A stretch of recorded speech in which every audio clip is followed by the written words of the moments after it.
City web news की आध्यात्मिक series बाबा जी की साखी में आप सभी का स्वागत है। आज की वीडियो में हम यही समझने का प्रयास करेंगे कि क्या जाने अनजाने में किए गए कर्मों का हिसाब चुकाना पड़ता है। अगर हाँ, तो ऐसा आखिर क्यों?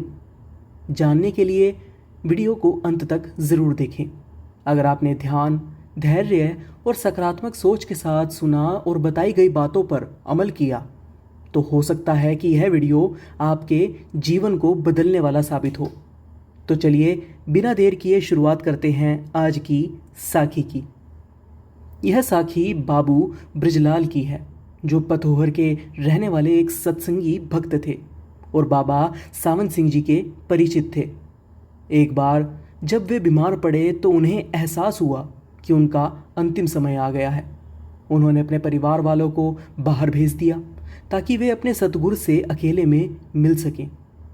सतगुरु उनके पास आए और उन्हें मोक्ष की ओर ले जाने ही वाले थे कि तभी एक डॉक्टर आया। डॉक्टर ने उनकी हालत देखकर उन्हें शराब और अंडे से बनी हुई दवाई खिला दी। इस दवाई के असर से बाबू ब्रजलाल होश में आ गए और तुरंत बोले कि तुमने यह क्या किया?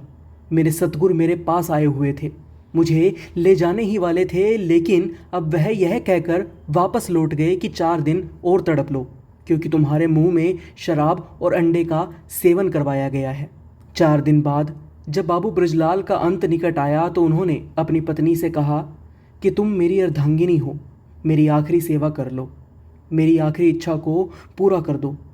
जब उन्होंने पूछा कि बताइए आपकी आखिरी इच्छा क्या है, तो बाबू ब्रजलाल ने कहा कि जाकर दरवाजे पर बैठ जाओ और जब तक मेरे प्राण ना निकल जाएं, मेरी जान ना चली जाए, किसी को अंदर मत आने देना।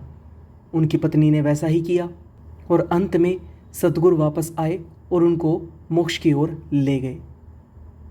इस साखी से यही सीख मिलती है कि जीवन में किए गए कर्मों का फल अवश्य भुगतना पड़ता है, चाहे वह जाने अनजाने में किए गए हों। जैसे अगर कोई भूल से जहर खा ले तो भी उसका असर होगा और उसे बचाया नहीं जा सकता। इसी प्रकार हमारे कर्म भी हमारे जीवन पर असर डालते हैं और उनसे मुक्ति पाना आसान नहीं होता। कर्मों का हिसाब पूरा किए बिना मोक्ष की प्राप्ति यानी परमात्मा की प्राप्ति संभव नहीं है। यह साखी हजूर जी महाराज बाबा सावन सिंह जी द्वारा लिखित पुस्तक परमार्थी साखिया से ली गई है। आप चाहें तो उस पुस्तक में इस साखी और इस तरह की और साखियों को भी पढ़ सकते हैं। अगर वीडियो अच्छी लगी हो तो इसे लाइक करते हुए कम से कम 10 लोगों को शेयर भी करें, ताकि आप भी पुण्य के भागीदार बन सकें। और कुछ मन में हो तो कृपया करके कमेंट बॉक्स में जाकर अपनी प्रतिक्रिया भी ज़रूर दीजिए। आज के लिए बस इतना ही।